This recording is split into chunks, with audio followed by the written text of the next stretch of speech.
if my, yeah, my.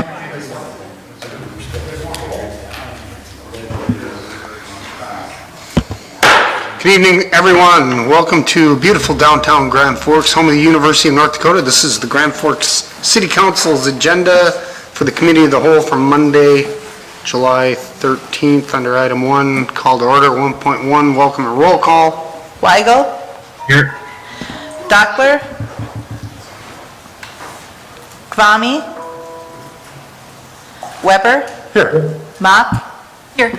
Sandy? Here. Veen? Here. We have a quorum. Great. Let the record indicate both Kyle Kvami and Mr. Danny Weigel are on Zoom this evening. Item 2, discussion items.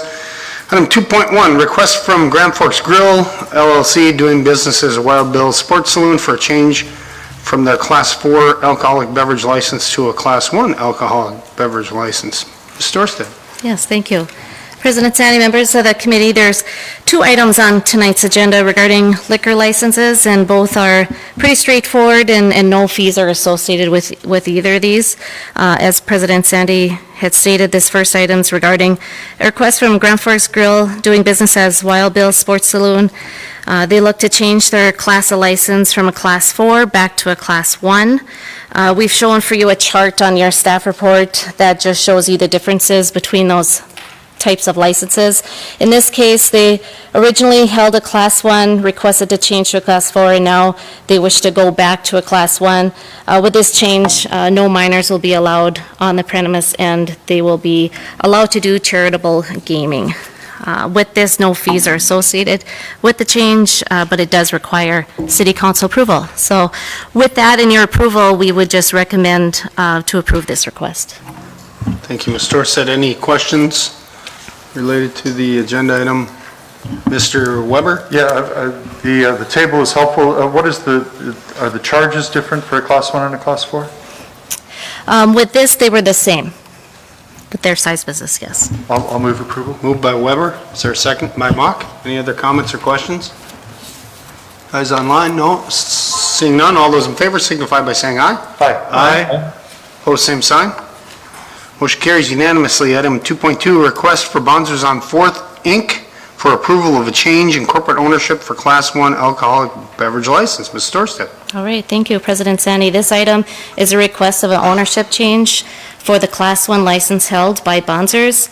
We have received a request for an ownership change, which has been 100% owned by John Bonzer, who is requesting to transfer full ownership to his son, Lawrence Matthias Bonzer. City Code defines that ownership change of greater than 50% are considered a transfer of ownership and requires payment of a transfer fee unless the change fits one of the exceptions, thereby allowing for a waiver of the transfer fee. So City Council approval, though, is required. To sum up, Bonzers is requesting this ownership changes from father to son, which meets the exception of a transfer due to first-degree relative. Ownership changes and transfer of license required a City Council review and approval. Attached is a letter making the request and an excerpt from City Code, and we would recommend your approval of this transfer and does not require a transfer fee.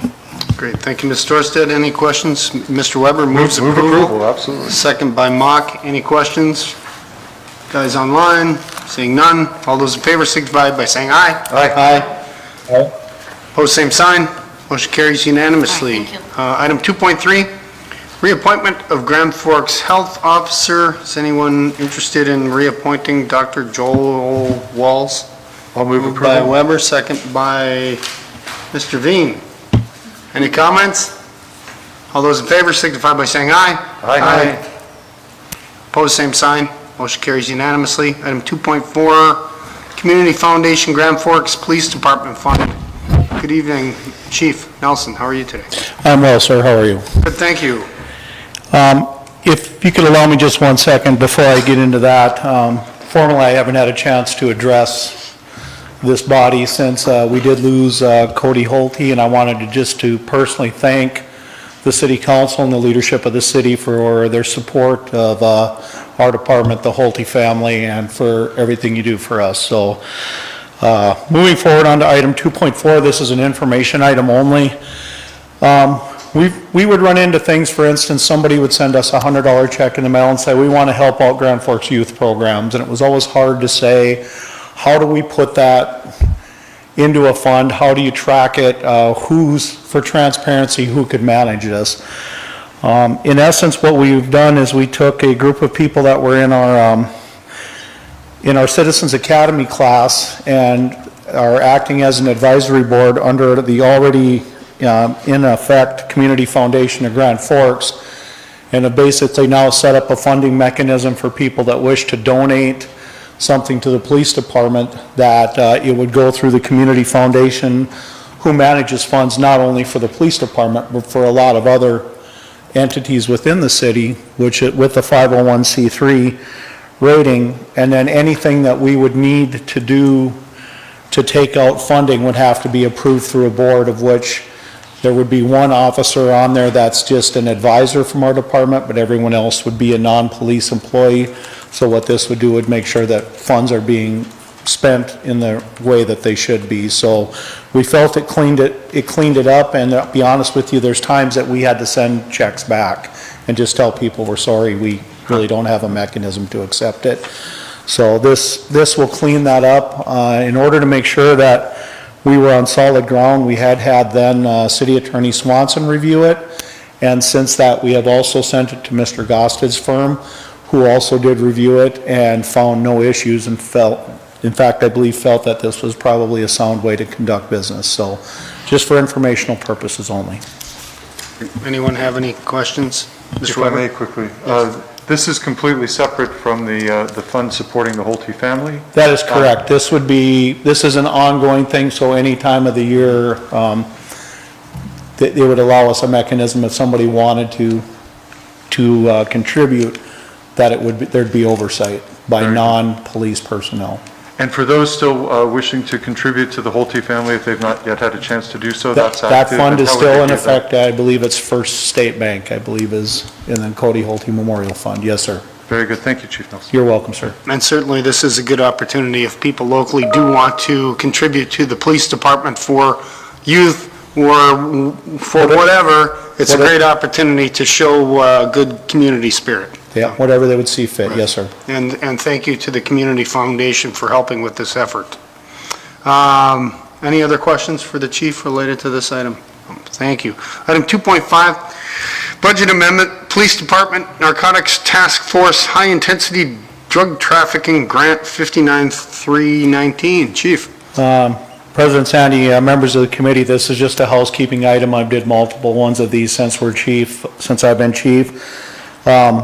The HIDTA grant has to come through an entity, and the pass-through entity is the Grand Forks Police Department. This merely does the budget amendment to account for revenue and expenditures for the Narcotics Task Force. So you'll see these periodically throughout the year as payments are submitted.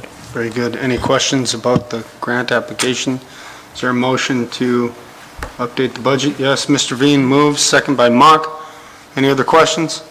Seeing none, all those in favor signify by saying aye. Aye. Opposed, same sign. Motion carries. Thank you, sir. Chief. Appreciate it. Appreciate all you men in blue do for our city. Item 2.6, and women, of course. Item 2.6, Design Engineering Amendment for Project Number 8059, Columbia Road Reconstruct from the Overpass University. Mr. Walker, good evening. Good evening, Council President Sandy, members of the committee. So this project is intended to totally reconstruct North Columbia Road from near 4th Avenue to the overpass, and would utilize up to $4.376 million in federal funds during that project. The contract that's before you tonight is for the final design engineering services. The firm KLJ is currently under contract for preliminary engineering services, which is the work necessary to gather the survey data, produce the environmental document, and other work that's necessary when you use federal funds. The existing roadway was constructed in about 1983, and it's in very poor condition. The ride is rather rough. There's numerous concrete panels that are cracked, broken, and misaligned. And the north leg of the intersection of University and Columbia is rather misaligned, excuse me, so that will be repaired under this project. Sidewalks, bike trails are in poor conditions. The ADA ramps don't meet ADA requirements, and the pedestrian underpass is in need of rehabilitation. So the additional funds that are requested by this amendment are for the work to prepare the plans and specifications and carry the project through to the bidding phase. The original agreement and this proposed agreement are based on a hourly not to exceed contract amount, so the work that will be done will be billed by the hour. Also included under this project is work to replace a sanitary sewer force main that's within the footprint of the project. That sanitary sewer force main was put in about 1960, and that work would not be eligible for federal funds, so that would be a city-only expense paid through the wastewater funds. Also, UND has requested that a steam line that crosses Columbia Road be replaced, and they would reimburse the city for that work as well. That work would also not be eligible for federal funding. So currently, the total project cost is about $6.5 million, with federal funds picking up about $4.2 million and local funds about $2.3 million. That's a breakdown of about 64% federal funds and 36% local funds. As the project proceeds, I will be back before you again next month for approval of plans and specifications, and then in September with a cost participation and maintenance agreement with the DOT, and award of bids in November, and finally in December with a construction engineering agreement. This project is in the current draft budget for 2021, but because we're bidding it in 20, we should encumber the funds this year. So we'll utilize the existing budget funds, and whatever shortfall can't be taken care of by shuffling money within the existing budget will be transferred with a cash carryover, and we'll ask for a budget amendment at that time.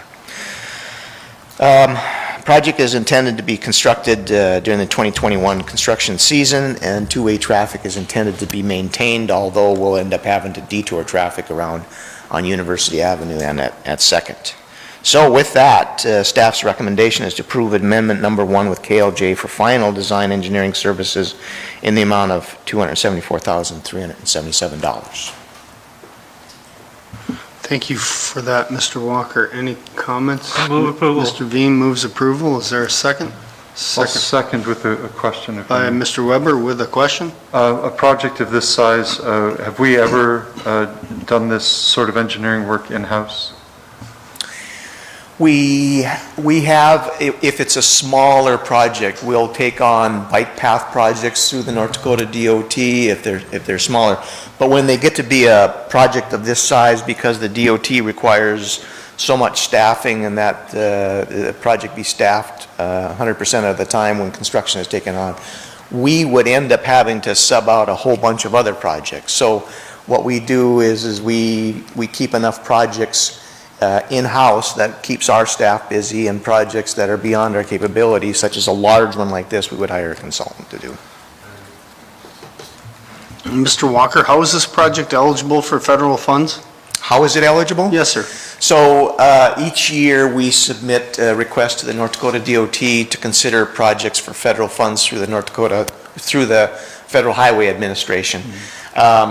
We're kind of allotted a certain amount of federal funds for road projects on classified streets. This one was approved. Right. And so, as we'll see in the budget presentation later tonight, there are several projects that we're not doing this year, but because this is eligible for federal funds and the feds are picking up 2/3 of the cost of this project is continuing to move forward even with the local match, simply because if we don't move it forward, correct me if I'm wrong, Mr. Walker, if we don't move it forward, chances of us getting this project ready for 2022, for example, might be very difficult for us.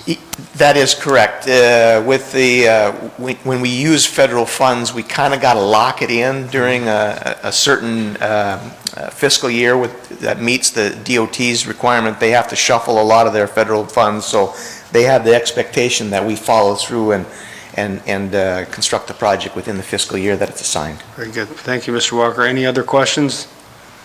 Seeing none, there's a motion and second on the floor. All those in favor signify by saying aye. Aye. Aye. Opposed, same sign. Motion carries unanimously. Thank you. Item 2.7, conversion of Oxford and Princeton Streets from one-way to two-way traffic. Good evening, Mr. Krenko. Good evening, President Sandy and members of the committee. During the planning process of the University Avenue Reconstruction project, there were discussions on realigning Oxford Street to directly connect into Centennial Drive. With this project, a traffic signal, pedestrian beacons were installed, and also reduced the number of pedestrian crossing locations and overall improving pedestrian safety throughout the corridor.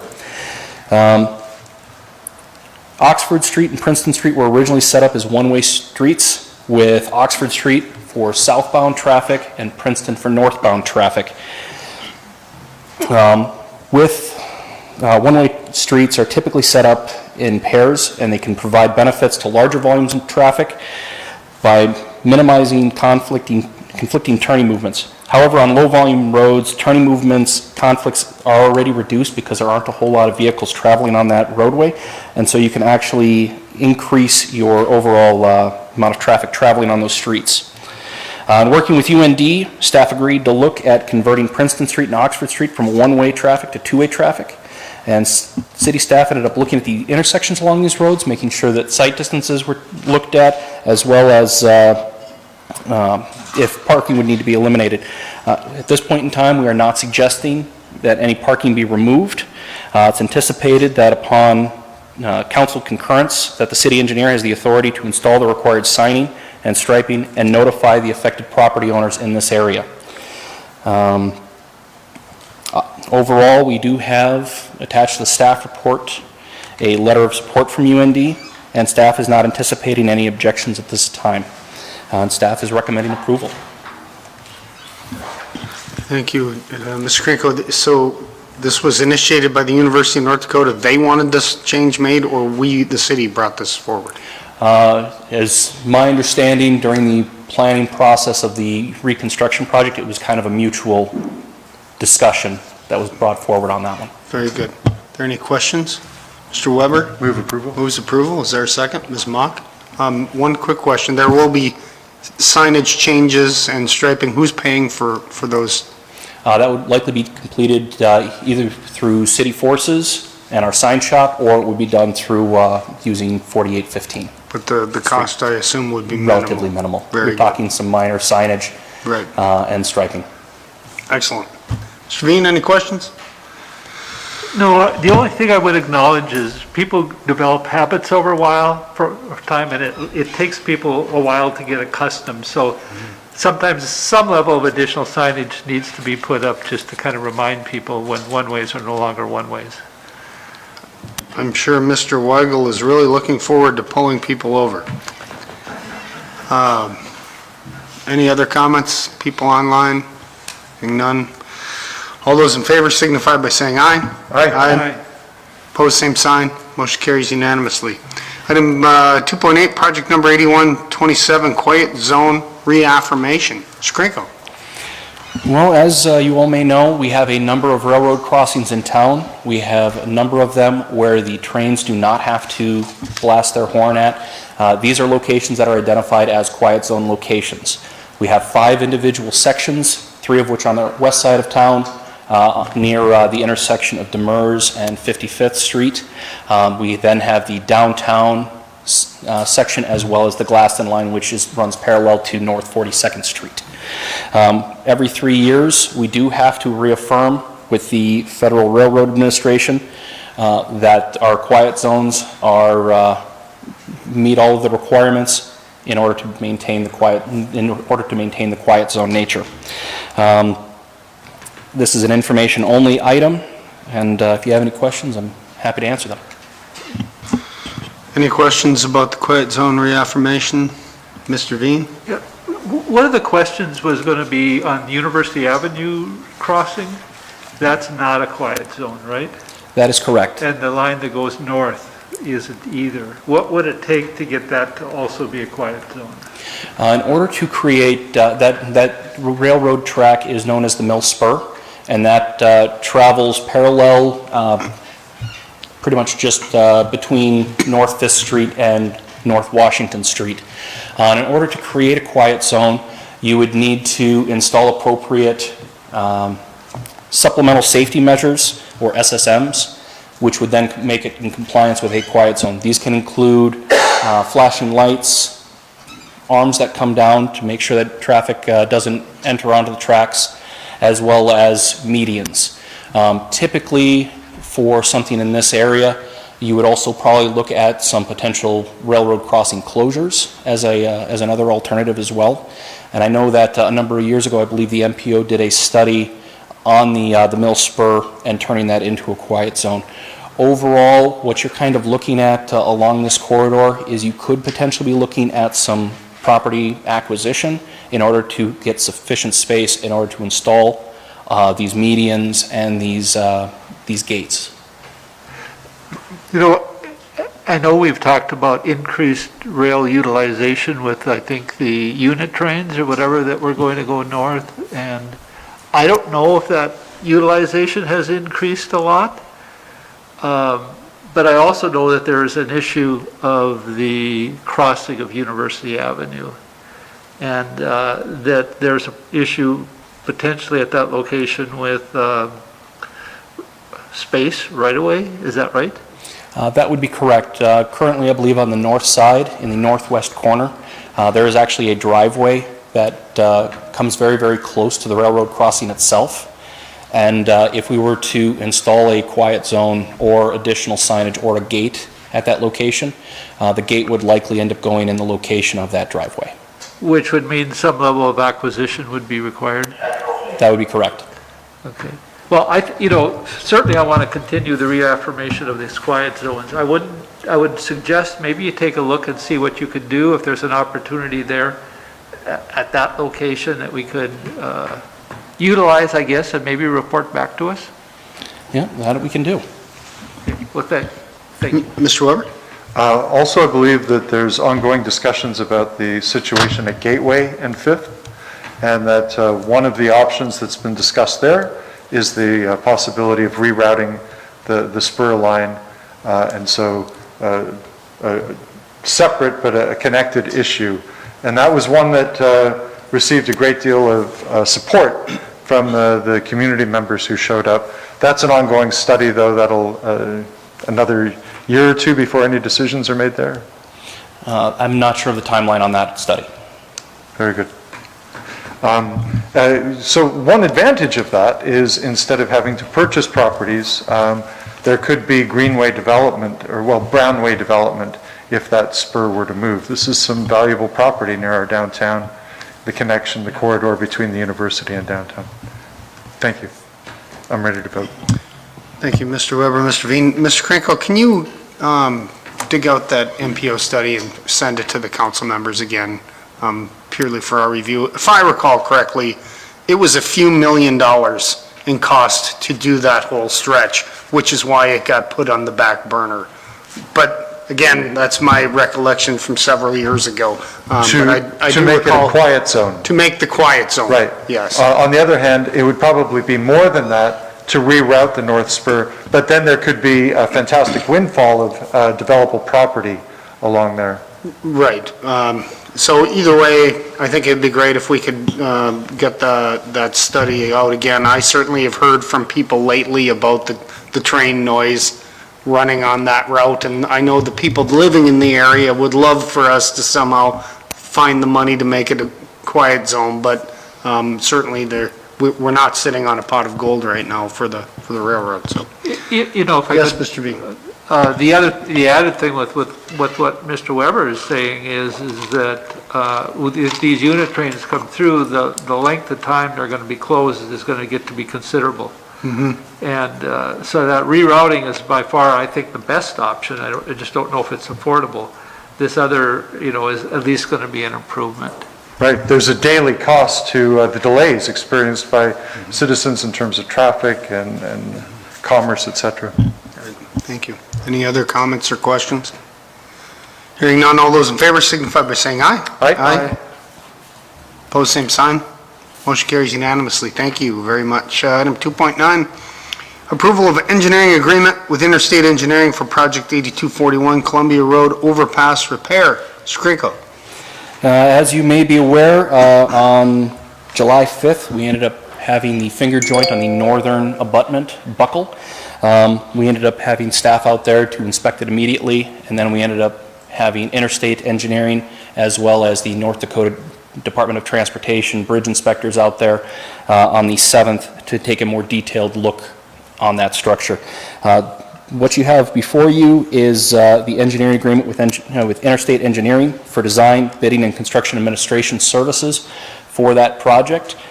This project is going to incorporate repair of that finger joint as well as some assorted concrete removal and replacement in that area to get everything back to normal. Overall, one of the main reasons why we ended up choosing Interstate Engineering is because they are very familiar with this structure and they have a lot of familiarity with structural engineering. And with that, staff is recommending approval. Any questions about item 2.9? Mr. Weber? I should have asked Mr. Grasser last week when he presented on this. I assumed that this occurred when the temperatures got up in the 90s, and I thought that maybe as it's cooled off, it would go back. This morning I rode by there and it's still, is it just locked in place now? At this point in time, it is a very large structure. It's over 1,400 feet in length, and so it still takes some time to cool down, and there could also be some other factors as well besides from just heat. I know in general that we had a very similar finger joint repair, I believe in 2007 as well as in 2012 on the southern side of the bridge. So this is an older a bridge that's been around for a number of years, and so this is just some unfortunate maintenance that we have to do. It ain't going to fix itself. That is correct. Very good. I'll move approval. Moved by Weber, second by Mock.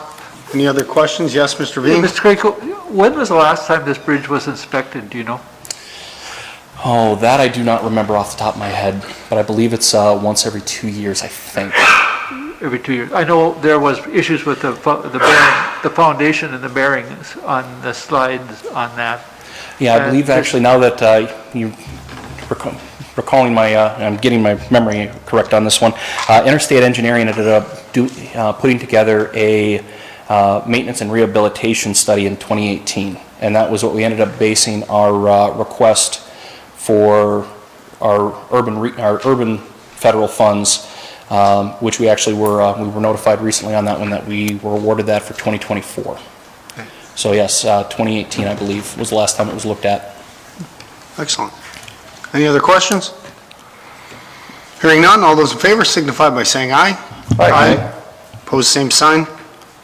Motion carries unanimously. Thank you. Item 210, matter of approving plans and specs and authorizing advertisement for bids for Project 8241 for the Columbia Road Overpass Repair. Mr. Kriko. As you can kind of see, we're trying to move on this project as quickly as possible. Overall, we are looking at, we would be looking at an advertisement on this of July 22nd, which is the Wednesday after council, so we can open bids on Thursday, August 13th. Unfortunately, because of the size of this project and the fact that it's not special assessed, we are required to have a 3-week advertisement on it. We are anticipating that the cost of this project is going to be about $253,000. And so that would likely end up coming back for the approval of bids would go to the August 10th Committee of the Whole and the August 17th City Council meeting. Great. Should we advertise? Move approval by Mock, second by Veen. Any other comments? Hearing none, all those in favor signify by saying aye. Aye. Aye. Opposed, same sign. Motion carries unanimously. Item 211, I believe, is that Ms. Dockler? Was that you? It is, I just got on. Welcome. We're right on time. Item 211, water treatment plant pH meter spare parts. Good evening. Good evening, Ms. Parvey. Council President Sandy, members of the committee. Tonight, I'm just asking for the approval of purchase of some spare parts. It's just the probes that go in the pH meter at the water plant. We were able to purchase the parts we needed to get the plant running, but just need some spares in the event that we need to use them. So it is 12 different probes and software to calibrate those probes within our wet lab for about $21,000. It is a sole source purchase item because of the asset that we have within the city. Anyone want to buy the spare parts? Mr. Weber, you have a question? I'm not clear, so is this for, are we now using the new water treatment facility? Yes, the water treatment plant is actually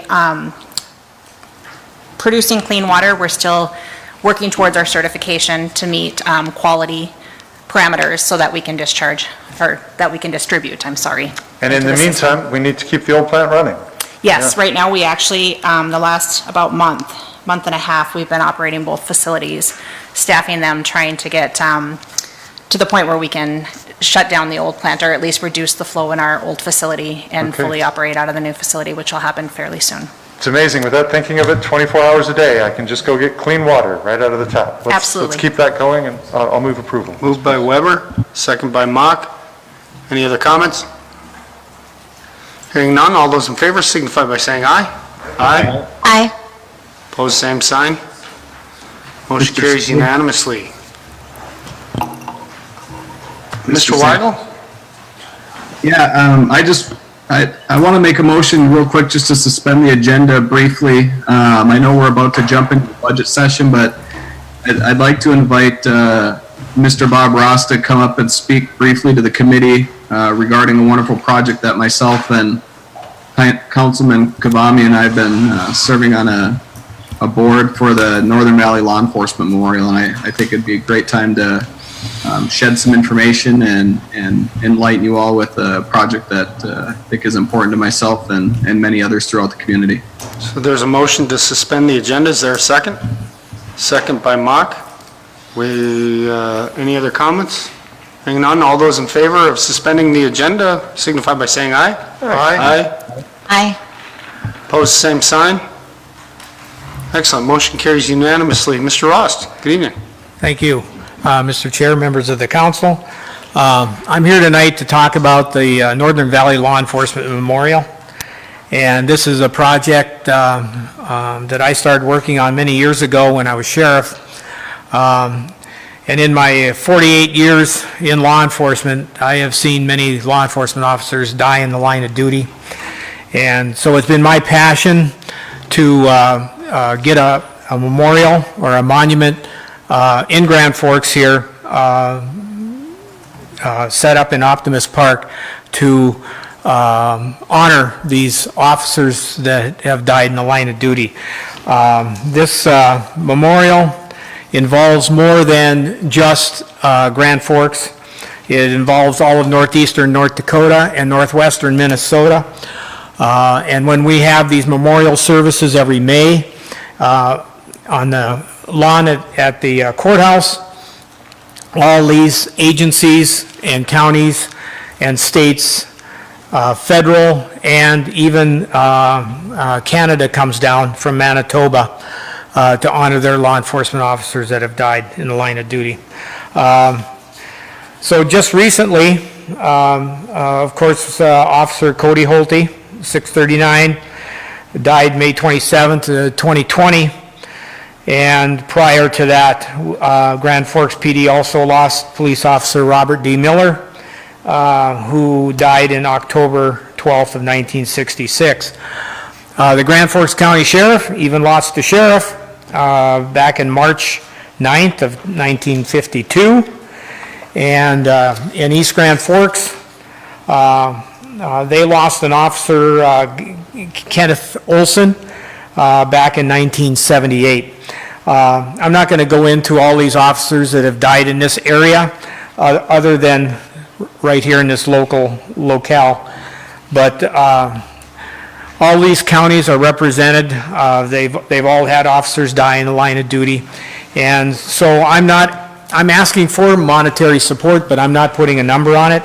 I would like the city council,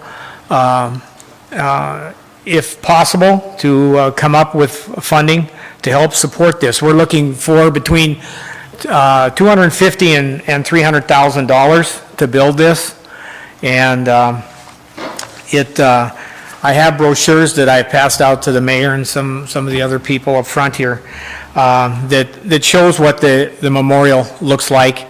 And it will be in Optimus Park, and that's between 40th and 47th Avenue South off Cherry. And it will be nice when we have these memorial services in May, that there's a place that all these officers can come to. And in front of this monument will be a bronze statue that an officer down on one knee with a rose, and that officer will have Grand Forks PD patches on. So anyway, that's all I've got to say. Thank you. Sheriff, what's the timeline? Well, we hope to be doing something by next summer. We've, I think, raised currently a little over $100,000. So. Very good, excellent. Sounds like an exciting project. Yes, Mr. Veen? If I could maybe add something to, one of the things, one of the other boards I'm on is Garrison Diversion Conservancy District, and they have funding for these kinds of projects. They've contributed to other park projects in the city. Okay. And so if you want to contact me afterwards, I can maybe get you some information about how you might be requesting grant Okay. money for projects. See, all funds collected are going through the park board because they have the 501c3. Yep. And so that's where they're writing some grants themselves, you know, to the Ingolstadt Foundation. And we got a grant also from the park board itself for about $75,000. So anyway. Well, I know the Veterans Park has done it, and we've given it to them. Sure. And the boat ramp, we've done the skate park. A lot of monies from Garrison has come back to these kinds of projects, so it's just a potential funding source, so. Certainly. And I appreciate your time. Thank you very much. Thank you, sir. Thank you for coming. Certainly gives us another discussion topic related to the budget. Moving back, unsuspending the budget. Last item on the agenda tonight, item 212, fiscal year 2020 budget update, fiscal year 2021 proposed salary and benefits, and fiscal year 2021 proposed mayor budget preview. Ms. Dorstad, good evening. All right, thank you. President Sandy, members of council. Tonight we'll give you an update regarding 2020 COVID impacts, the 2021 salary and benefit update from Tanji Bovet, our HR director, as well as a preview of the mayor's 2021 budget that we are set to present to council next Monday, the 20th of July. What I will begin with is with 2020. And just to rewind, first of all, to March when COVID really started to impact our community, just some of the dates that we brought information, I just wanted to recap this with you. So March 30th, we first came just with the assurance that, yes, we can weather the storm of this COVID impact. We did come into this in good position with healthy reserves. We do speak to this each budget year, but really it did show the importance that we do have these healthy reserves to get us through times like this. City funds are safe and secure. Our top primary objectives are safety and liquidity. All city funds are secured and properly collateralized. So I just wanted to make sure you're aware that that's still the case, and we sit good as far as being safe and liquid in our funds. Then on May 4th, we just brought forward to you, went through the projected financial impacts due to the COVID, and brought forward an action plan, which we are going to review again on an upcoming slide, but we continue to follow an action plan that was presented on the 4th, just with some revisions.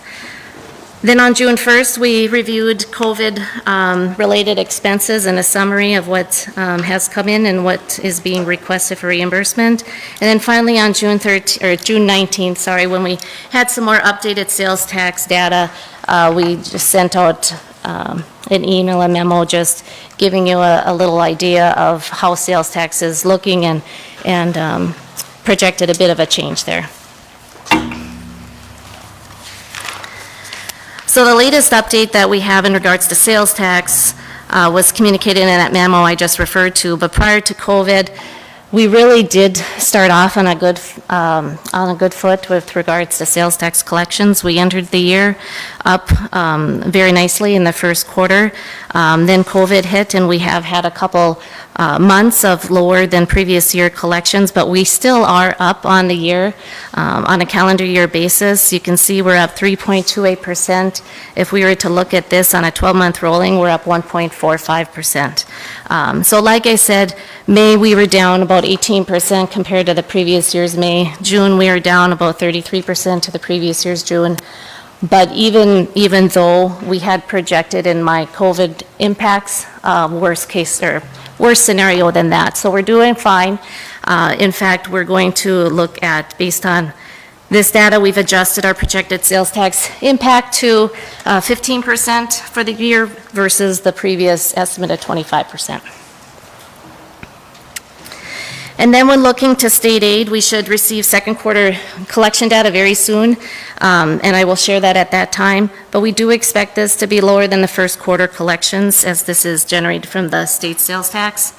But due to better information with expected sales tax data, we are revising our estimates in this area too, down to 20% decrease versus previously having estimated that at 25%. Highway tax through June collections is down just over 6% as compared to 2019.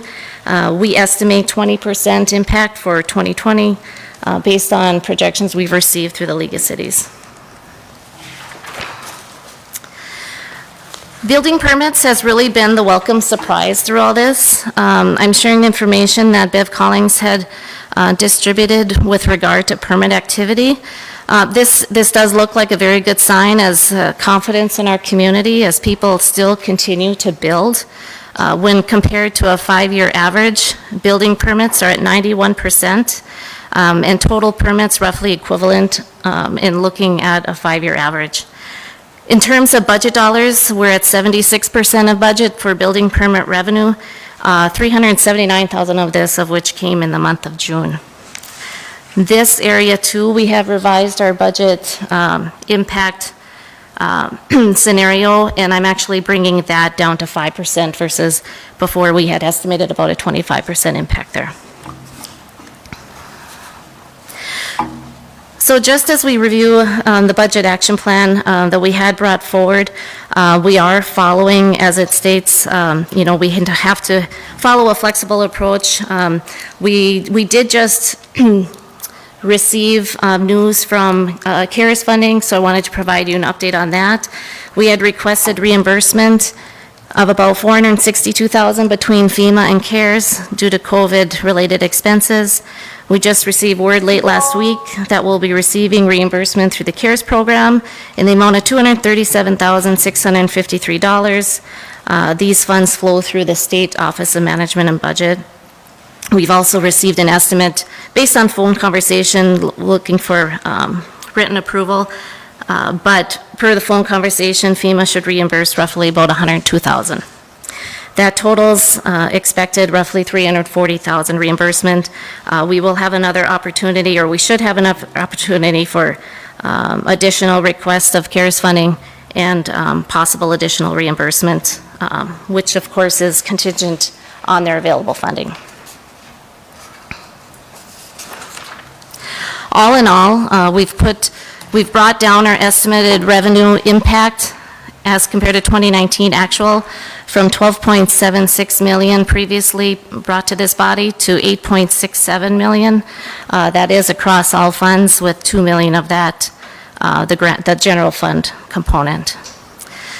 I still believe these to be conservative estimates. If building activity stays strong, we may revise these estimates again.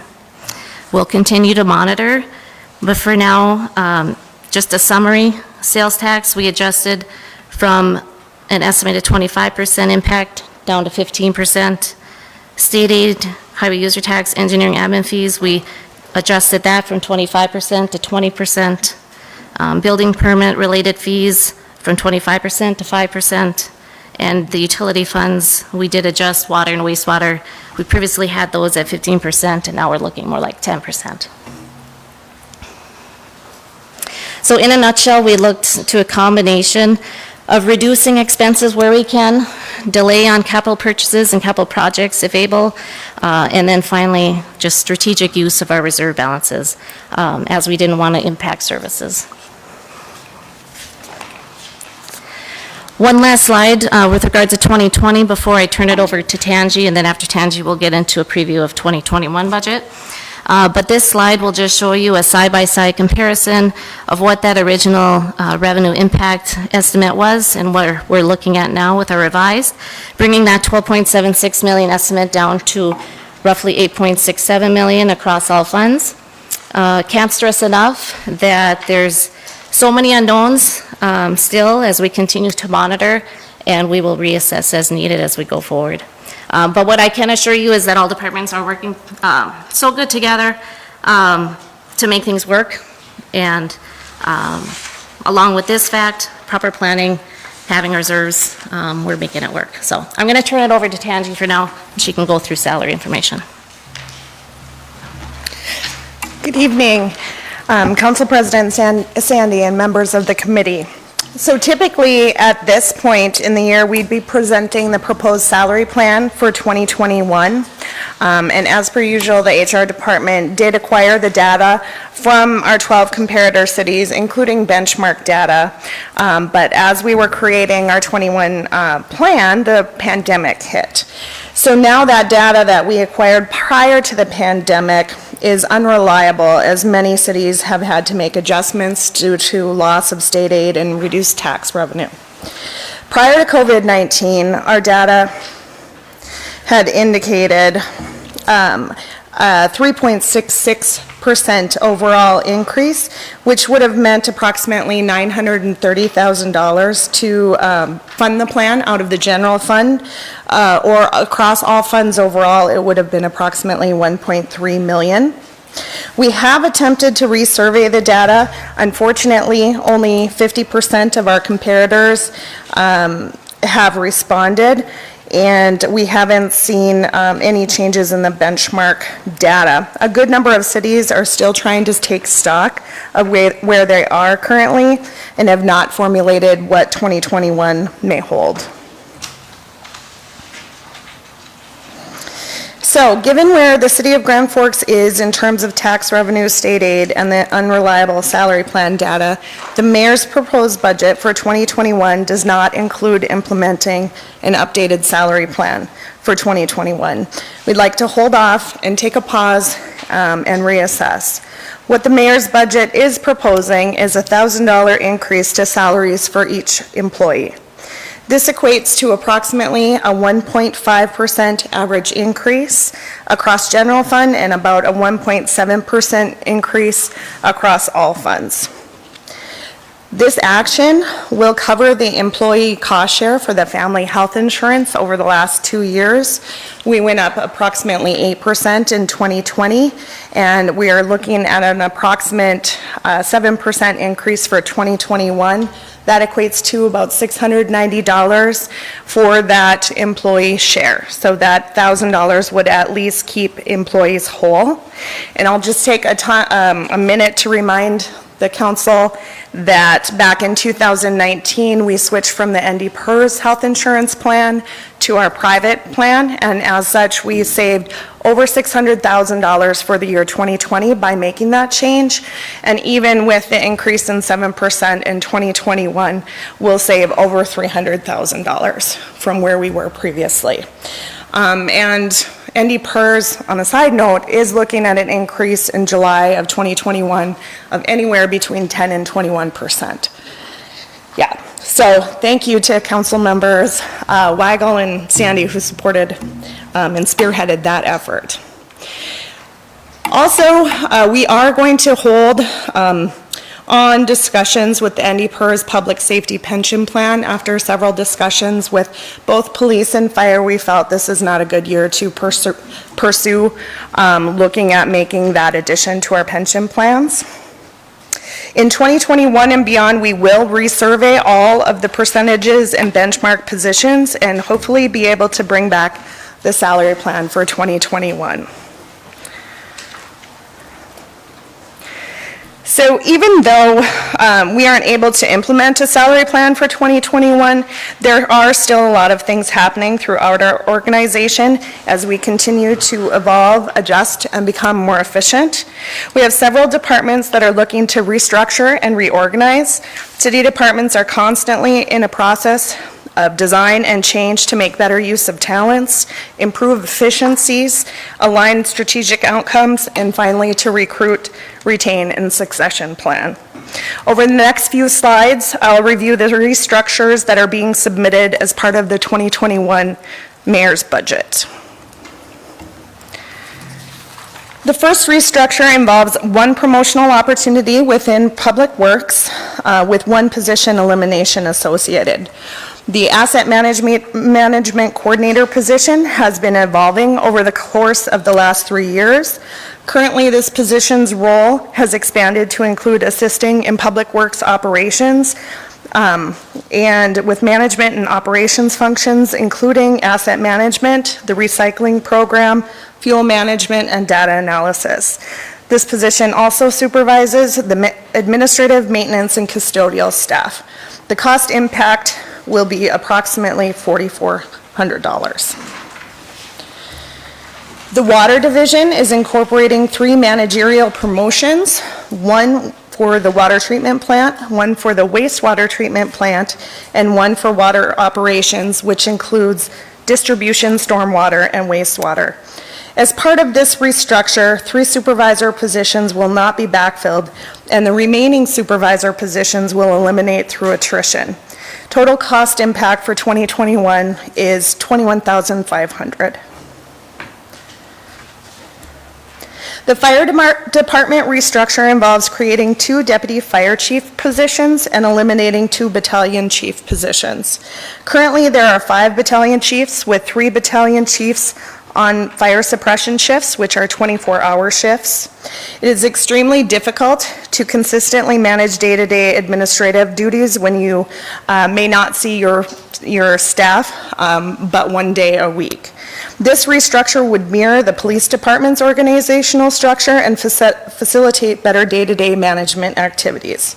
There is a cost impact of approximately $18,500. A portion of this cost will be offset by turnover slippage. Sorry, Ms. Bovett, can I ask a question? Yeah. So if 3 of the 5 are working shifts and we're creating 2 new promotion positions, are we still going to have 3 people working the 24-hour shift? We will be. We will, thank you. Yeah. Public Health is changing the reporting structure for one position, of which we have 2 employees. The Regional Emergency Response Coordinator position will now report directly to the Public Health Director versus the Environmental Health Manager. This position will also change to an exempt status, which means an employee in this position will not be eligible for overtime. This pandemic has illustrated how incredibly important this role is within our city, and this restructure will provide the support necessary to more effectively fulfill the duties of this role.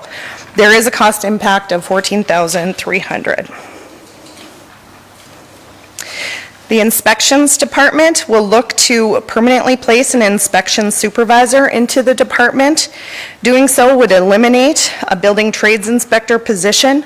The Inspections Department has been functioning with this structure on a temporary basis for the past 15 months and believes that the supervisor position provides the necessary support to the public and to internal staff as well.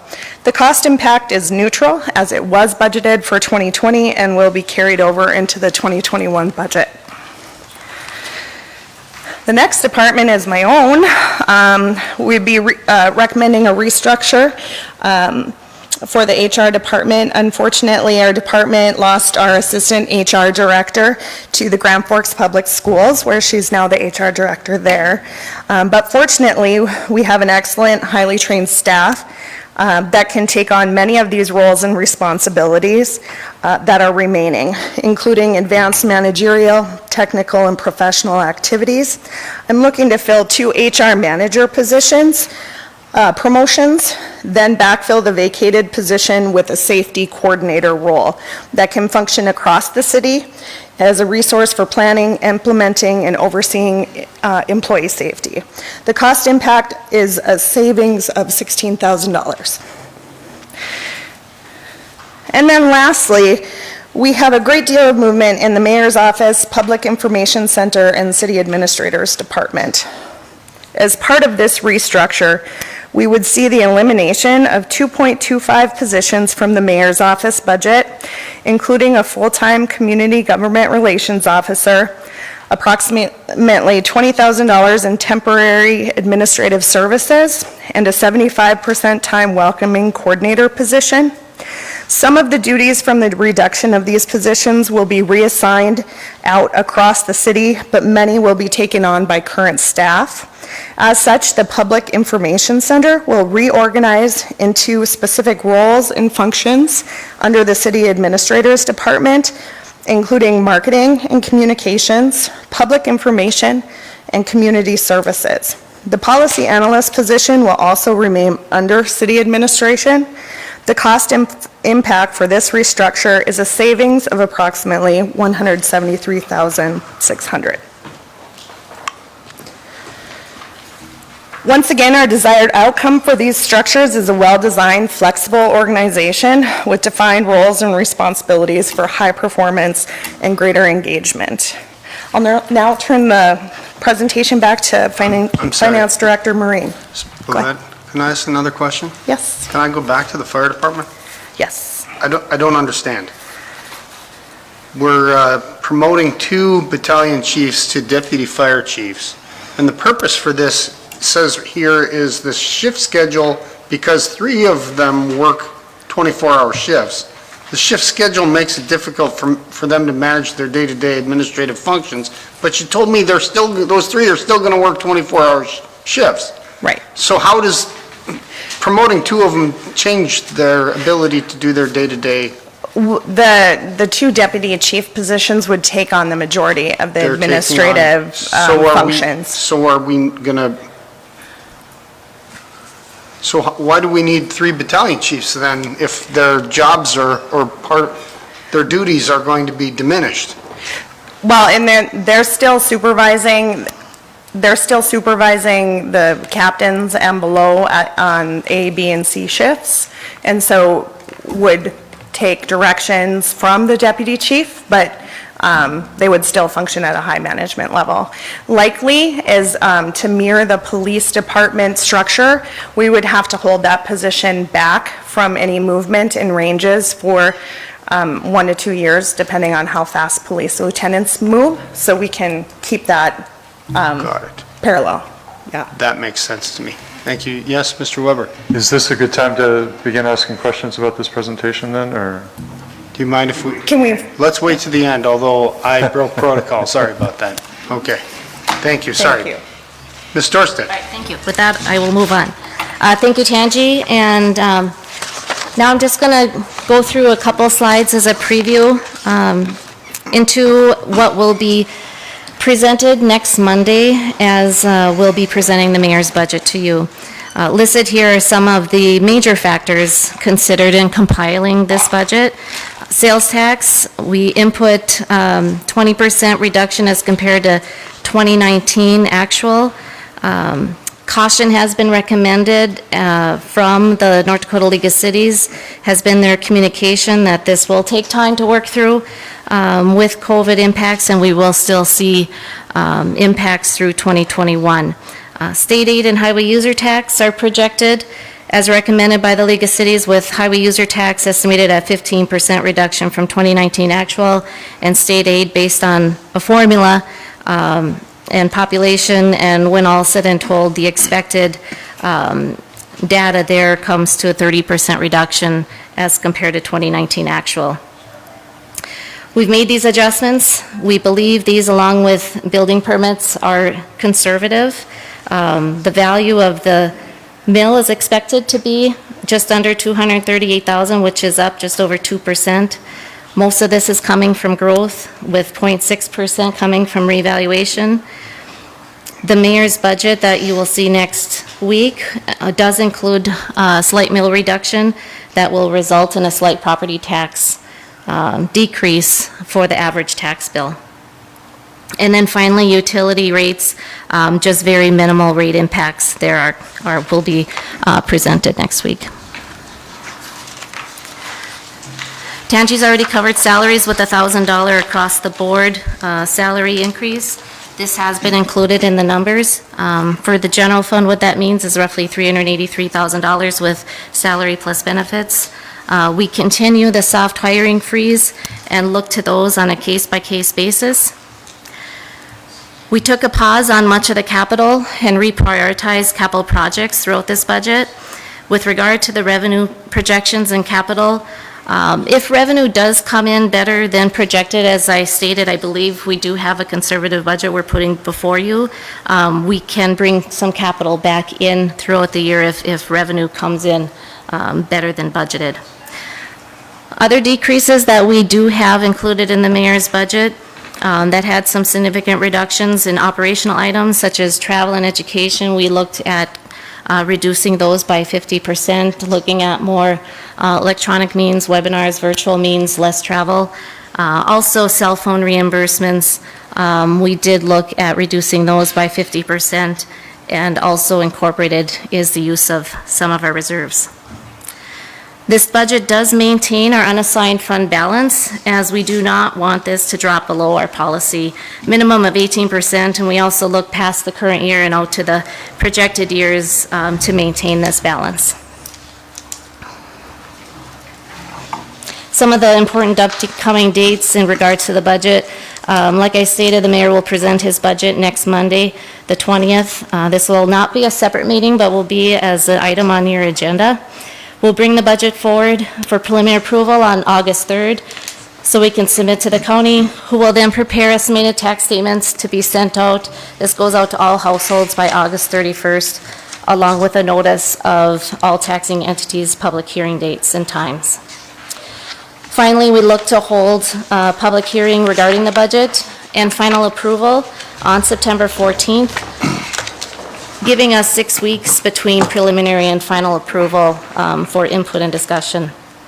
State law does dictate that the public hearing cannot be held prior to September 7th or later than October 7th. So that's the window that we look at with regard to the final budget approval and public hearing. We will plan to have detailed budget binders for you next Monday. We work on final revisions yet through this week to final that up for you, and we'll have those detailed binders no later than, of course, Monday, sooner if we can. This week, like I said, we'll be making those final revisions, and we'll plan to present next week. With that, I would open it up for questions from any of us up here, including Tangi and I, and look forward to the discussion. Mr. Weber. Please, thank you, Council President Sandy. First of all, this is a difficult process during COVID. It's an impressive budget proposal at this point. And of course, the mayor is in charge of the bureaucracy, the city staff. So a lot of those decisions are yours. The budget ultimately is the council's decision. The preliminary approval on August 3rd, if I'm not mistaken, at that point, we give approval. We can make further cuts, but we can't make additions at that point. Is that correct? That is correct, Mr. Weber and members of council.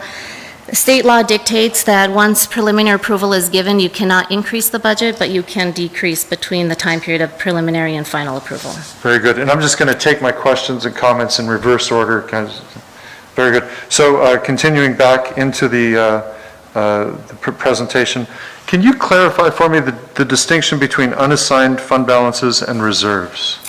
So yes, Mr. Weber, members of council. So we do have certain reserves within the general fund that we've set aside for certain purposes, one of them being our fire operating reserve. So if you remember, when we opened up the 5th fire station, we set aside funds over a 4-year period, and with a plan to bring it in, as we knew that would be $1 million a year operational impact to bring on the staff members and everything associated with running that facility. So that we had set aside in a separate cash reserve within the general fund. The unassigned fund balance is... And that was kind of a unique reserve because we were looking for something long-term, planning towards something. Yes. There's other reserves where we just maintain a cash balance in reserve. Well, there's different funds within the city budget, so if you're referring to loan and stabilization, I guess that fund's fund balance. If you look at, I'm trying to think of, there may be a reserve. A reserve is more for a specific purpose. Okay. Your fund balance is what's more generally available in the fund. So when we speak about the unassigned fund balance, that's what our policy states. We do not want to dip below 18%. And if you do, you need a plan to get it back over to 18% over a 3-year time period. And those accounting practices have earned your department multiple awards and put the city in good stead with bond rates, et cetera. Yeah, we always want to preserve and follow policy. So if it's the policy of council to have a different percent, we'd follow that. But 18% is a good target to have based on Now you said the reserve, structure. but we're talking about unassigned balances, Yeah. right? Okay, very good, very good. So I'm probably confusing things, but yes, the unassigned fund balance policy is 18%. All right. And it's important that we maintain that balance. Okay, I'll come back to that in a moment. The intention regarding a slight decrease in property tax, this is our preview. Can we get some sense of what we can expect for the slight decrease? We have, the mill rate has gone up a little more than 2%.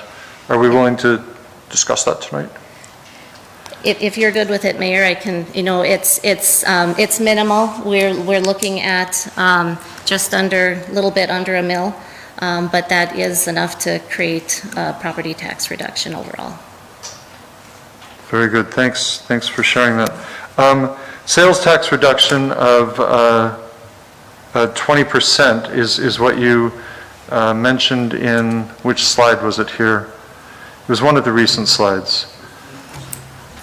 I guess this is slide number 23. Yes. Sales tax reduced 20% from 2019 actual collections. Mm-hmm. And yet, at this point, we're not anywhere near that. Right.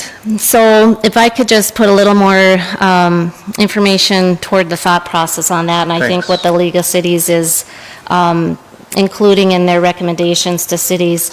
So the first quarter of this year, we started out really well. So Yes. we have some big gains compared to previous year going into this. So all the last couple of months have been larger declines. We have the benefit of going in prior to that, ahead of the game going into that. I think the concern and the caution that's being given is how long will this continue? And, what will those impacts be on a long-term basis? So I think they are conservative, but we just rather put forward to you a conservative budget with that caution and bring, like I said, capital back in through a format of a budget amendment if things do come in better. We're working with a lot of unknowns. Sure. So we will, just as we move forward, get more data and we can adjust and make those revisions. And it's conservative. It's very, very conservative compared to our current situation. It's based largely on North Dakota League of Cities caution, but the vast majority of the members of the League of Cities are small communities in the western part of the state facing a very different situation than ourselves. So this is, you refer to it as a conservative projection. I'll say a very, very conservative. And we're dealing with lots of unknowns. We don't know at this time. The next things I'd like to ask about, the changes in public info. Who was the temporary administrative staff that's being let go? I don't know the titles for a lot of those folks. For a couple of years, we had Judith Stevens working part-time Yes. in the city administrator's office. Okay, and she's no longer with us, and we're Correct. not, okay. So that's what's being eliminated there. That's helpful, thanks. I believe it must be Ms. Rude that's from HR, who's gone over to public schools. Always enjoyed working with her. She's going to be missed, and we wish her well on her change in positions there. Am I to understand correctly that public health, is it Carrie Goltz is now going to be under Ms. Swanson? Oh, no, that, Carrie Galtz is our emergency manager. That's, we 50/50 cost share through with the county. Right. Yeah, no, this is Marcus Lee and Dustin Johnson, for public health. Okay. Marcus Lee, the regional, Yes. he's been giving us information about testing results and such. Correct. Marcus Lee. He will now be, where was he previously?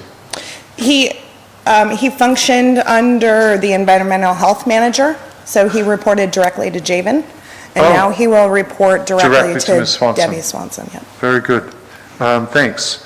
And then some of these slides went by very quickly on, let's see, Public Works Operations Division, slide 15. That one went by quickly, and again, I don't know everyone's titles. I don't know most of the staff out there, I'm ashamed to say.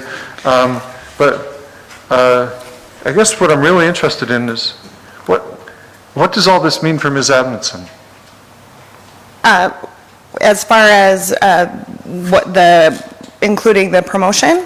Right. To Who's her being department? promoted and who's being eliminated? So she has a Public Works Services Coordinator position that we introduced, I believe, 2 years ago.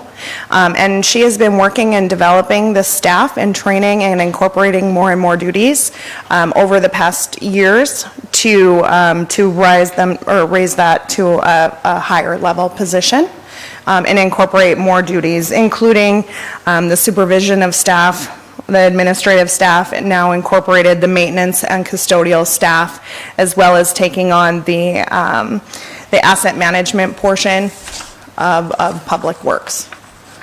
Very good. Thanks for letting me go into all these details. I'd like to go back now to the pension plan, that the pension plan is being put on hold. Can you give me an idea of can you tell me the amount that was proposed, and I believe approved by the pension committee? And I don't believe that this came from the pension committee. Am I misunderstanding something perhaps? This, specifically what I was talking about regarding the Andy Purr's public safety plan Yes. was we had been in discussions about what it would take to incorporate the public safety plan into our list of pension options. Oh. We currently do not Okay. have the pension plan. Right. The discussion has been over the past 2 years how to fund that. And is it partial employee funded, partial city funded? How does that look? And this is not the right time, this year is not the right time to continue those discussions. Very good. So Yeah. there's no intended change in the recommendation that we received from the pension committee? Correct, that was I don't know regarding, if have we received that recommendation yet? I don't know. no, not yet. That was regarding the old DB plan recommendation for pension funding, I'm assuming you're talking about. Okay. Yeah. Maybe I can help along Yeah. here. You'll see in the details next week, but what we do have is, there's been no change in how we're making assumptions with the amortization of the pension plan that had previously maybe come up in conversation. What we do have, though, is a reduction of expected contribution, just based on a graphic that was shared by our actuary, based on the current assumptions. It was projected that our recommended contribution would go down before it goes back up, so we did bring that down slightly as part of the budget, but based on recommendations. So it was the recommendation from the committee to no, reduce of that? the actuary. So the actuary, Deloitte, Philip from Deloitte, when he gave a projected outlook on what those recommended contributions would be needed Yeah. to fund the plan, the actual projection shows, because of phased-in old smoothing of gains and losses. Yes. It actually does project that the recommended will go down a little bit and then come back up. So we have budgeted that slight decrease of expected recommended contribution for next year. Which is different than what the committee voted on that day? What the committee voted on was this year's contribution for this year's, and we paid the full budgeted amount. Very good. All right, Okay. thank you. And Thanks. so that will come again to the pension committee next year in the spring. Very Yes. good. Thanks again. Another question, and this goes back to the earlier discussion about reserves and available balances. Let me see if I can find the slide this was on. We talk about going from about 2.2, there had been an intention to use about 2.2 million from reserves to support the budget expenses, and we're cutting that to just over 750,000. So I believe, let me find the right slide here. 10. Okay, so it's a combination of cash and reserves is what you're looking at. So really what we're saying is, and this goes across general fund, street infrastructure fund, economic development fund, sanitation, wastewater, water, stormwater, Alair Center. So across those funds, it was expected that we'd need to draw down. We did make certain holding on capital, holding on different expenditures, and then also strategically looking at some cash. We're saying now we don't need to dip in as much into that cash as we had once projected, based Right. on revised assumptions of impacts. That's a really dramatic change. It's about $2.25 million change. Instead of taking that out of reserves to support Right. needs at this time, we're going to cut back that much. We're going through a difficult time. One of the purposes for having reserves is for difficult times. So there's $2.25 million that we've decided that's being proposed to not touch at this point. How much do we have in reserves at this time? And I can give you a follow-up information on that, but if I break it out, so for instance, the general fund.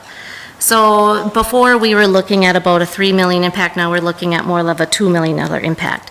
So instead of a little bit of over 800,000, we're looking at about 700,000 reduction in expenses. And then we're using, we're not having to bring over, the original recommendation was we were going to bring over some more of our street infrastructure funds, for instance, into the general fund to help out offset some of the costs of from street operations. We don't have to use that 750 anymore. We're going to handle it, we can handle it more just general fund alone without bringing in. Nearly $750,000 of that is Street that one infrastructure case fund. right there? Yes. Instead Yes. of taking from the Yeah. street infrastructure fund, we're And no longer although going to do some of that. the capital delayed in street infrastructure fund, yes, it's showing up as a reduction, but also we didn't pull any cash out of that fund for purposes of street operations, knowing that, the impacts are still to come. So we didn't add, at this point, capital back in, but we know we have a little bit more of a safety net in that fund now to get us through the next outlook. So that's a big part of it right there. Very good. Mr. Weber, can I point out one thing? All of these questions will be answered in the budget book when we receive it next year, or next week. Not that, or 2 weeks. Not that I don't want you to ask these questions, because I think they're very important. I'm just pointing out that this will be clearly identified in the budget book. We get a few bites at this, and... Correct. I'm not saying I don't want you to ask questions. I think they're very good questions, but the actual numbers will be very easy for us to see when we receive the budget book. So back to your cash balances too, part of the budget binder is the projected changes in fund balance. So you'll see the revenue, the beginning cash balance, the expense, the total available expense ending. So you'll have it total for all funds in one document. So Very that good. will better answer questions like that. No, and fair enough, it's not fair for me to be asking these specific questions tonight about dollar amounts when we'll be receiving those. One last little question, if I may, and maybe you've just answered it, actually. A lot of this is based upon revenue forecast, and you've given us some updates here tonight. Will we get another update again before we give that preliminary approval? Yes, we will Yes. be sure to do that. The next one will be next week, or? If, I would expect to get July information in time for a briefing next Monday. Okay, wonderful. Thanks for letting me ask so many questions. Excellent, good questions. Mr. Weigel, do you have questions this evening? I'll just ask one question, Mr. Sandy. Ms. Bavette, what is the cost of that public safety retirement plan? I know last year, I think it was right around 250,000 or so when we talked about it. Right, and I believe we used the projected 2020 numbers, and so it would be essentially right around that same projection. I can't remember off the top of my head, but I can email that to you. That'd be fantastic. I still think that's critically important for our first responders and our law enforcement and our fire departments. We've been talking about it for 2 years, and I believe what we pointed out before is we saved $600,000 one year by switching medical insurance plans. We saved $300,000 next year, I believe, or something along those lines. So we're saving money, but we can never seem to find enough to get this implemented. So that's my frustration, along with it having very little support at times from others. I just wish we could find a way or have a plan for the future, if we can't do it this year, that we are going to do it next year. No matter what we have to do, we're going to get it implemented, because I don't want to see this get brought 5, 6, 7, 8 years down the road and we're still talking about it yet, but we're not making any headway. So I think it's important that the people that go out, run into a burning building at 3 a.m, the people that go out and chase criminals down the street or get assaulted or whatever the case may be, that they have a proper retirement plan. And I think we really need to look at getting that put into our budget in the future if we can't get it done this year. Great question. I concur with all of that. Could I be copied on that email as well? Thank you. Yeah, I think just send it to the whole council. Thank you, Ms. Bovett. Thank you, Mr. Weigel. Ms. Mock, any comments or questions this evening? If you want me to, yes, I certainly will. Mr. Kavami, do you have any comments or questions? Not tonight. Ready to receive the full budget. Very good. Mr. Veen? Just a couple, I see under utilities, we'll be looking at the full summary of what the utility impacts will be coming up also.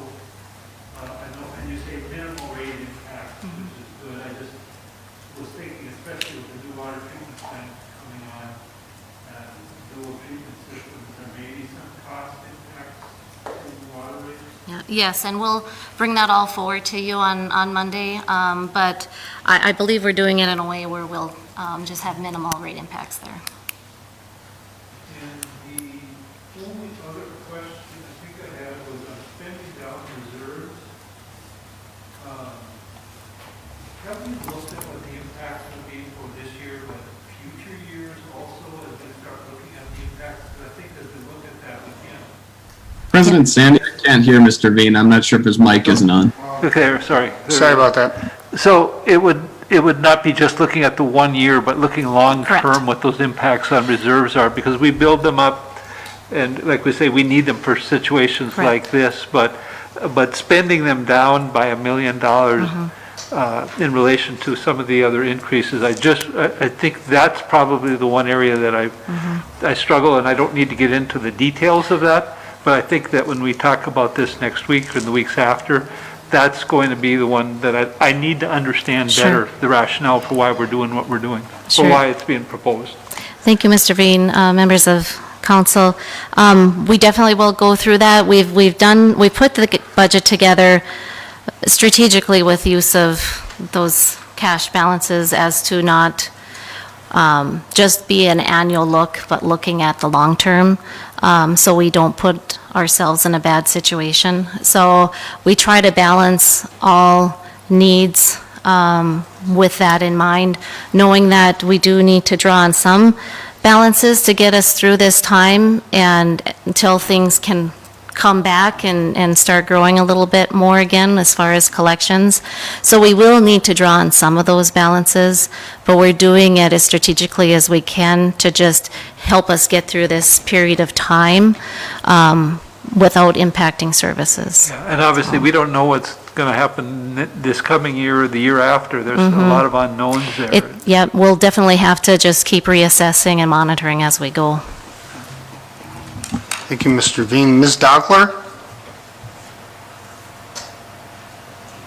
Thank you, Mr. Sandy. I do have a question about some of the positions that are going to be eliminated that were on the PowerPoint. I think it was page 21. Positions that were eliminated. I'm wondering about that welcoming community coordinator position. Ultimately, why was the decision made to eliminate it? It looks like it's the only program at the city that's being eliminated. Todd, do you want to speak to it?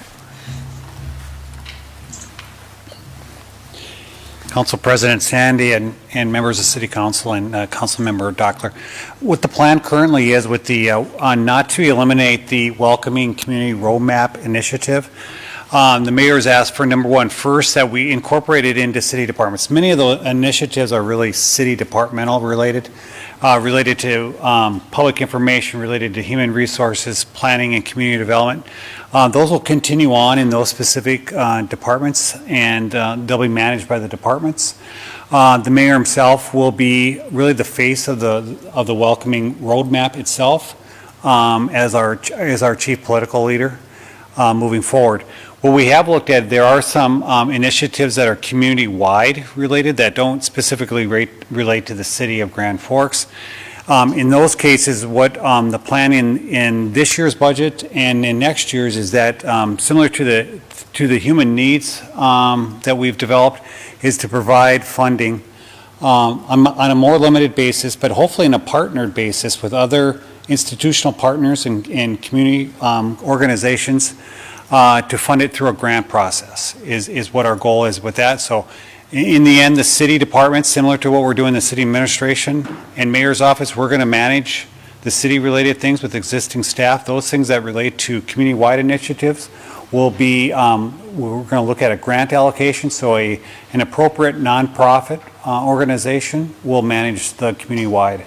And of course, the mayor will be taking the lead as our chief political leader. So that's the strategy right now to the balance of the year and to next year. And you'll see more of the details on that next week. So when you say to the balance of the year, do you mean that the coordinator position would be eliminated effective the end of the fiscal year? Is there a date? And then obviously starting January of 2021, it would no longer be a position. Yep. But when is it set to end then? Yep.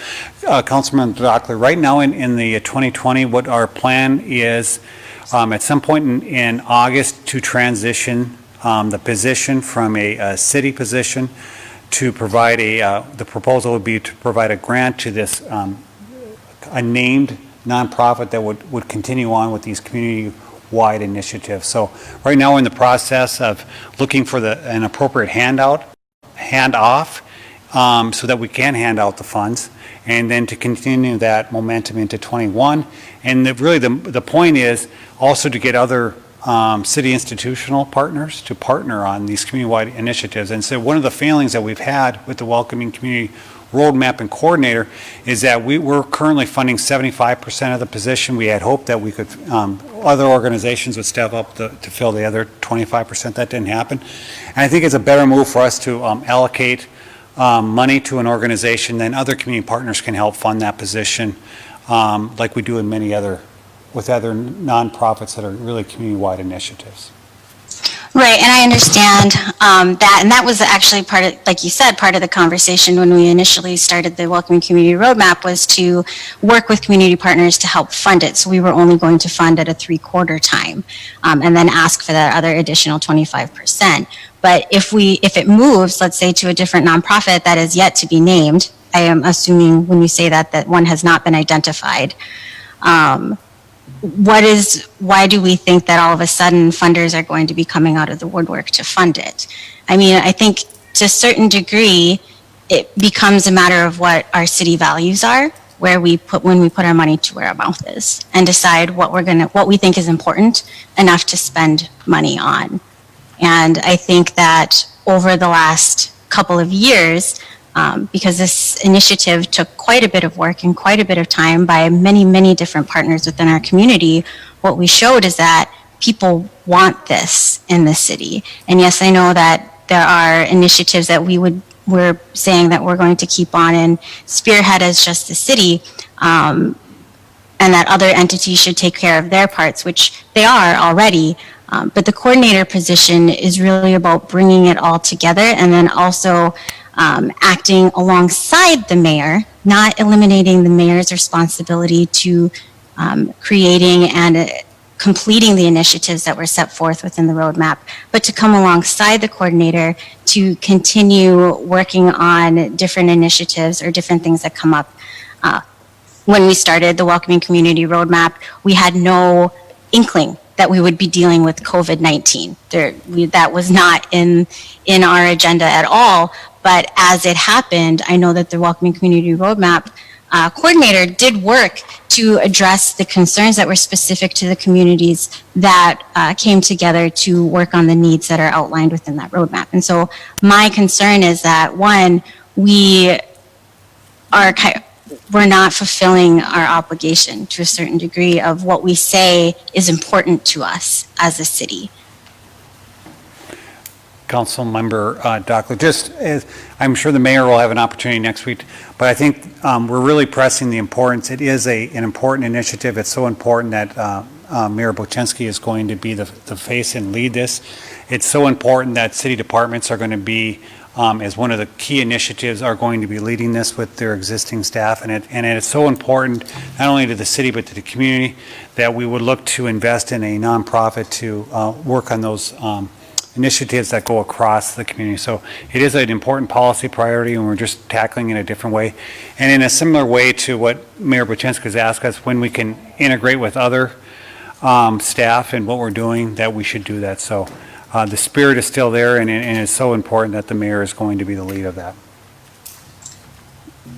But I understand that the mayor is in this proposal going to take the lead, but it's not important to us enough as a city then to retain the positioning to continue to push forward and really say to other entities in the community, for example, like the Grand Forks Public School System or the Grand Forks Park District or Altru or these other entities that were large players in it, look, this cannot continue if you don't actually care and give that buy-in that you said that you would, and hold them accountable to that.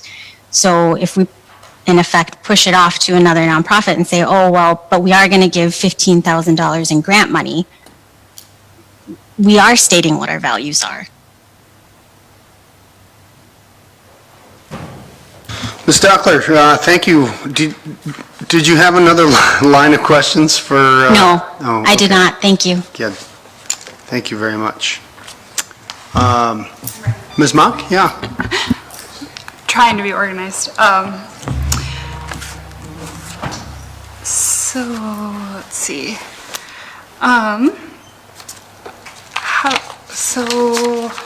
Sorry, I'm trying to be organized.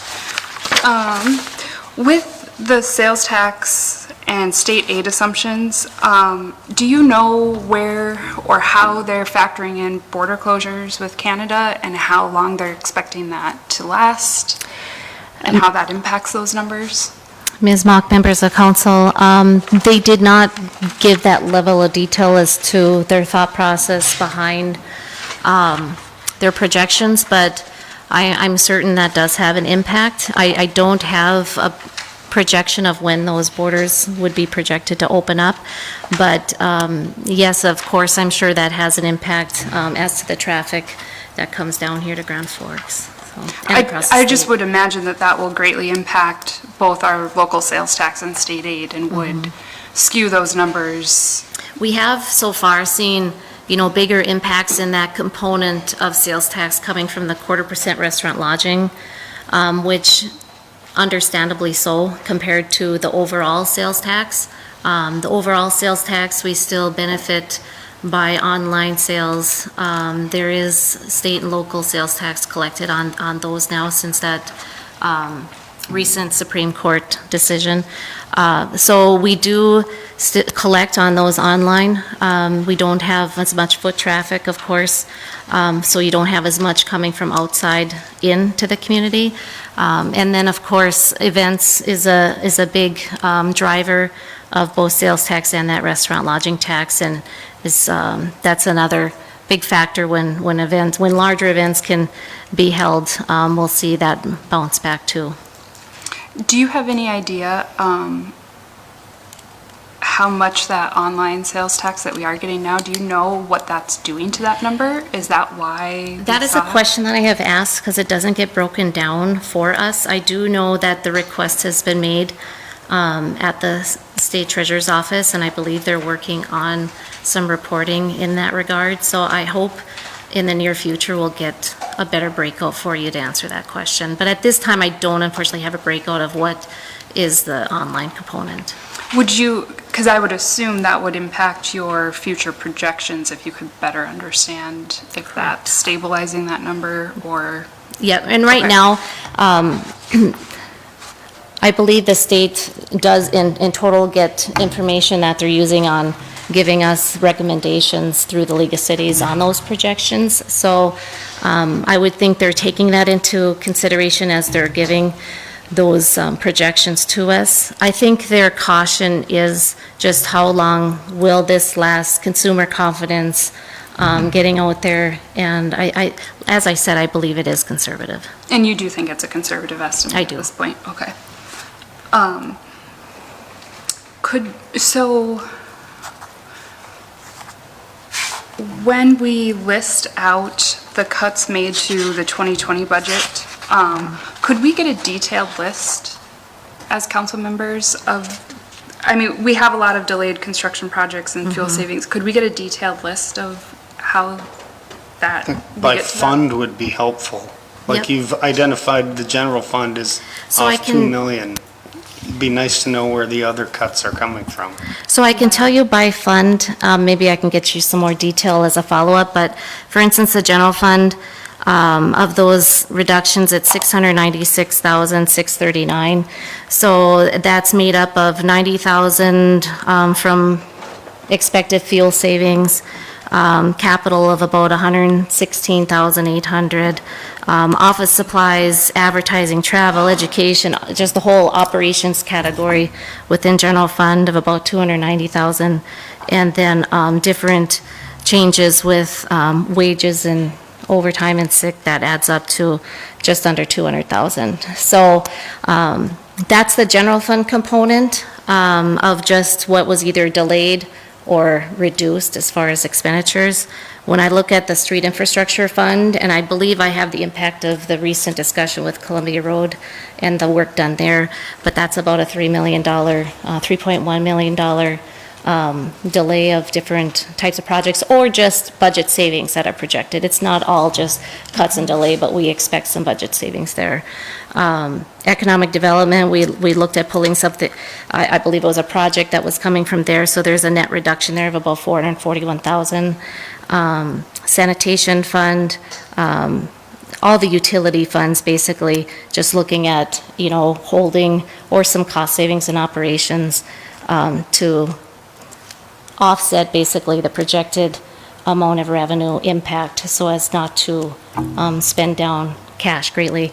And then lastly, with the Alaris Capital Project Fund, that matches up pretty equally with the revenue. So our revised estimate on revenue impact is about 1.4 million there, and we had reduced or delayed about 1.59 million in capital projects there. So I can give you a copy of this sheet, but then in a nutshell, that's where those reductions are coming from. That would be wonderful if we could. Yes, thank you. And then, so all of that is necessary for the 2020 budget, but the flip side to that is what are we doing to make sure we're not putting off too many construction projects or investment projects or capital projects so that we're in a situation where we've got buildings that need to be replaced as opposed to Right, and- repaired, or our streets were obviously in a bad position Correct. before. So, for instance, with buildings, really, that fund is pretty good. None of these impacts are for a public building fund. That's supported by the mill levy, and we're not proposing any changes with that. That is your most stable source of revenue for the city. So we have our projected 6-year on different city-owned buildings, and we continue to do so. As far as maybe the one of the most biggest concerns and the unknown of prairie dog funds. So we did delay some capital projects with streets, but not in a way I don't believe that was to critical harm. There's the one by Ultra, for instance, we held on that. There's a couple others that we put back, but you know, when you look at the 6-year, and you'll see that next week, you'll see those projects that are incorporated. We do show prairie dog funds in that projected time period. We've shifted it out 2 years. If that doesn't come to realization, we'll have to reprioritize those projects again. So we do look at more than just the annual. We don't want to spend on all our cash knowing that we might not have prairie dog in 2 years, but yet we don't, we try to prioritize those projects the best we can with more than just an annual look. We look at the long term. Same thing with our utility projects and utility funds. We do have some minimal rate impacts with all that in mind. Back to Mr. Veen's point too, and we don't want to take out any capital projects that would do us harm. So. And then how was the staffing approached, I guess, overall? Were we looking at all departments and potential cuts or filling vacant positions or letting go of positions that aren't needed anymore? Did we look at that across every department and throughout the city? Yes, we've looked at all of those items. We've had several budget meetings with departments, first as an administrative staff and then again with Mayor Boczynski when he came aboard. And so we've looked across all departments, where can we hold steady. Preserving staff was our #1 priority, and we've been able to do that effectively and come up with a 2021 budget that incorporates some of the restructures that are needed. I don't believe we added any positions for 2021. And then 2020, we've still held on some positions that were budgeted and to result in savings for 2020. So everyone's hanging out, waiting and doing the best they can with what they have and until we get more information and just a more stable future. So when we're getting calls from people saying, why aren't you laying off staff when Bemidji is and all these other cities are, we are appropriately staffed. Correct. As we are right now. Yes, we don't have any fluff. We're as lean as they come, and we don't have many places that we could cut. Where we have cut, we did cut, but staffing was not one of those. Other than other than the restructures. Administrative. Mm-hmm. Okay. Thank you, Ms. Mock. Ms. Bovet, as long as you're there.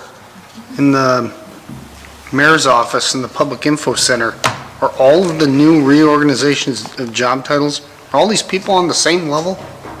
Currently, you have 3 communication specialists in the PIC, and so the restructure actually has them divided out into 3 functions. Right, but is there any room for movement for any of the people that work in that department? Yep, actually, 2 of those positions will see will be promotions. Mm-hmm. Great, and after that promotion, is there anywhere for them to go after that? After that promotion, not at this time. Not at this time, right. I was happy to see that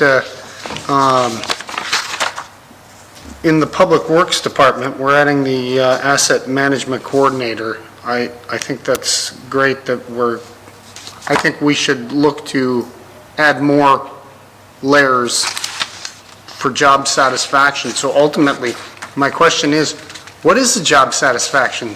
How are people that work for the city feeling today? today across the board. In general. Just in general, I believe you have good job satisfaction. You have people that are appreciative that the city council, the mayor has held and not reduced staffing. People are happy to have work. They're happy to come to work every day. They're happy that the city took all of the precautions that the city took in order to protect them from COVID-19, whether it was reduced staffing, alternating days on, all the protective measures, PPE, et cetera. People were pleased with that. So I would say our turnover is a little lower than it was last year, but we had a lot of retirements last year. So I wouldn't expect it to be that high this year. Okay. I'm looking forward to getting the budget book next week.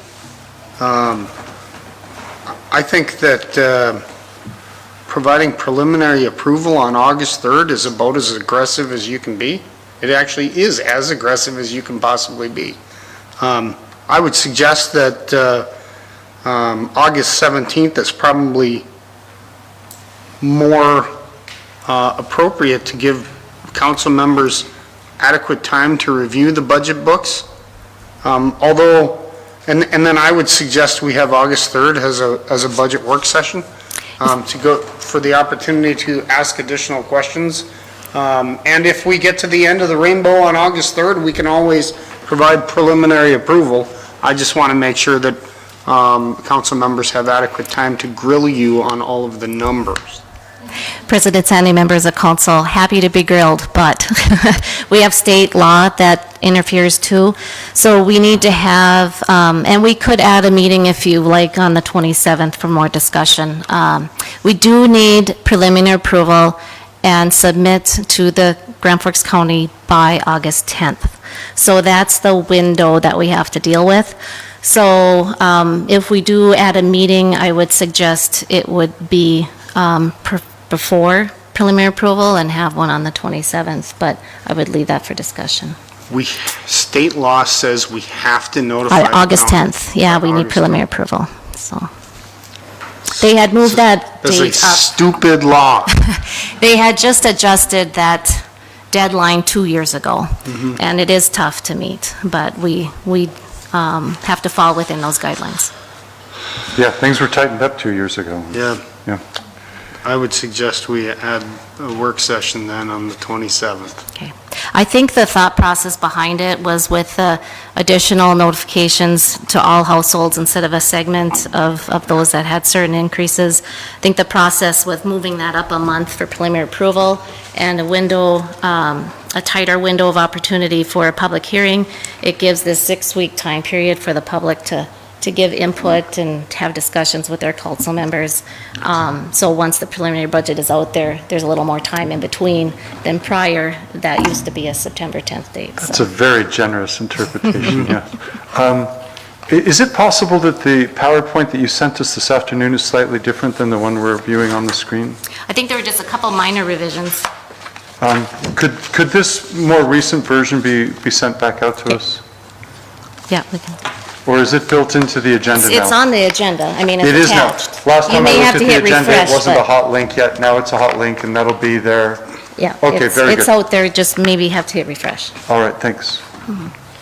Great. Any other, so does anyone have any input on the work session on the 27th? Fifth Monday, does anyone have any objections? Great. Mayor, hopefully that works into your schedule. Okay. Any other comments or questions? Mr. Bean? Maybe just one last. I know, Mr. Weber, you looked at the National League of Cities and with some of the issues that they have, or that Congress is looking at for funding infrastructure. And that would be a way of revitalizing our economy if we could get those type of infrastructure projects through. And I appreciate your working on that, Mr. Weber, but I was wondering if we were to get some infrastructure monies, we would have to, I'm assuming, have match. Where do you think we could come up with a match if Congress does put together some type of infrastructure package for I think as it looks at it, it could be transportation, water, broadband, I'm thinking streets and that kind of thing. I think one of the most important things we could do as we look at bringing our economy back is not just infusing money into it, but actually creating jobs that bring value back to us. And I just food for thought, if in fact some of this comes through, where might we figure out where that funding might come from? Mr. Reed, members of council, I guess it depends on what the project would be, what type of infrastructure you'd be referring to. And I believe we'd be looking at whatever relative fund that is. So if it's a street project, if it's a certain project, we do have roughly $8.5 million in that fund. We do show spending it over the time period, so we'd have to look at reprioritizing those projects to see, what's prioritized higher than the other and what that local cost share would be. Similar with our utility funds, if it's capital infrastructure related to that, we would look at the balances in those funds. So you would not do some projects and you put that money toward other projects then that could be a match? And maybe I'm misunderstanding the question, but yeah, we would look within that fund and the Sure, projects within the involved, fund, and we would just have to, prioritize and see the best use of those funds. Any other comments or questions? Very quickly, thank you for that. The current measure to provide direct budget aid to cities in the next COVID package is waiting to be voted on by the Senate. It looks like they're running out the clock right now. I think that they close down by the middle of August. Maybe you read it more closely and you saw something I didn't. I wasn't aware of the need for a match, but there is the possibility. The House has passed that bill to provide direct support for cities and towns, and that's waiting for the Senate now. So we can talk about that further, maybe in relation to the Legislative Affairs Committee. I guess I'm not currently, I don't have knowledge of what the cost share would be, but we'll have to get more information on that. Very good, thanks. Great, thanks, Mr. Weber. Mr. Veen, any other comments? Mr. Weigel? Mr. Gavami? Ms. Dockler? No, thank you. Okay. Anything else for the good of the order? Seeing none, is there a motion to adjourn? Moved by Mock, second by Weber. All those in favor signify by saying aye. Aye. Both same sign. We're adjourned. Thanks.